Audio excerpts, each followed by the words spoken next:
അത് പറയാതിരിക്കാൻ പറ്റില്ല. അത് വലിയൊരു സന്തോഷമുള്ള ഒരു കാര്യമാണ്, മനുഷ്യന് ഒരു ആശ്വാസമുള്ള കാര്യമാണ്.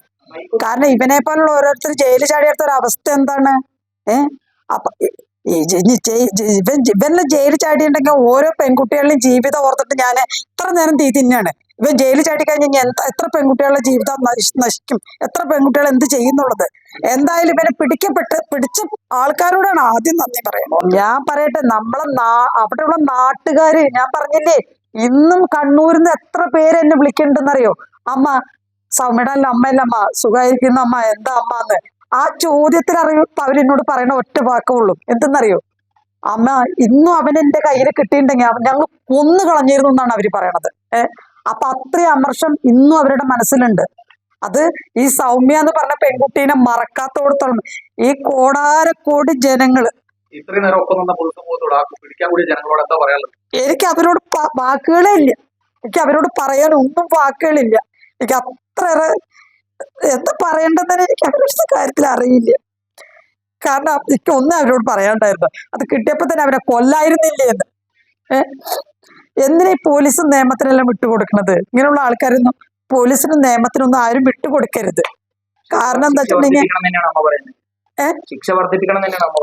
എന്നെ ഇവന് തൂക്കുകയർ മാത്രമേ പറഞ്ഞിട്ടുള്ളൂ. ഇവന് തൂക്കുകയറ് ഇവനുള്ള ശിക്ഷ എന്താന്ന് അറിയാം? തൂക്കുകയറിന് മേലെ ഇനി ഇവന് ശിക്ഷ ഇല്ല.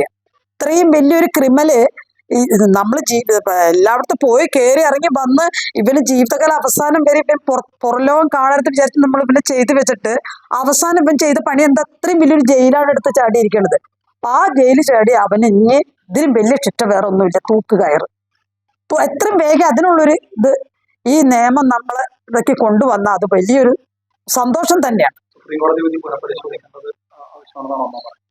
സുപ്രീം കോടതി വിധി ഇനി എന്തായെന്ന് അതിനെ കുറിച്ച് എനിക്കൊന്നും പറയാൻ അറിയില്ല. കാരണം നമ്മൾ സുപ്രീം കോടതിയിൽ ഇപ്പൊ ഇത് ഈ കേസും കാര്യങ്ങളും കൊണ്ടുപോയി കിഴിക്കോടതിനും ഹൈക്കോടതിനും എല്ലാം നമുക്ക് തൂക്കുകയറാണ് കിട്ടിയിട്ടുണ്ടായിരുന്നത്. സുപ്രീം കോടതി പോയപ്പോഴാണ് ഇത് ഇങ്ങനെയെല്ലാം ആയി തീർന്നത്.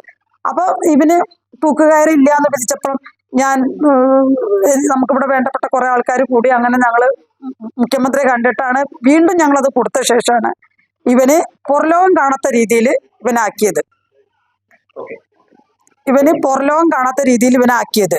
അപ്പൊ എന്നെ അതല്ല, ഇനി ഇവന് തൂക്കുകയർ മാത്രമേ പറ്റുള്ളൂ. ഇത്രയും വലിയൊരു ഇത് ചെയ്ത ക്രിമിനൽ, ഇത്രയും വലിയൊരു കാര്യം ചെയ്ത അവനെ ഇനി വെറുതെ വിടാൻ പാടില്ല എന്ന് തന്നെയാണ് എൻ്റെ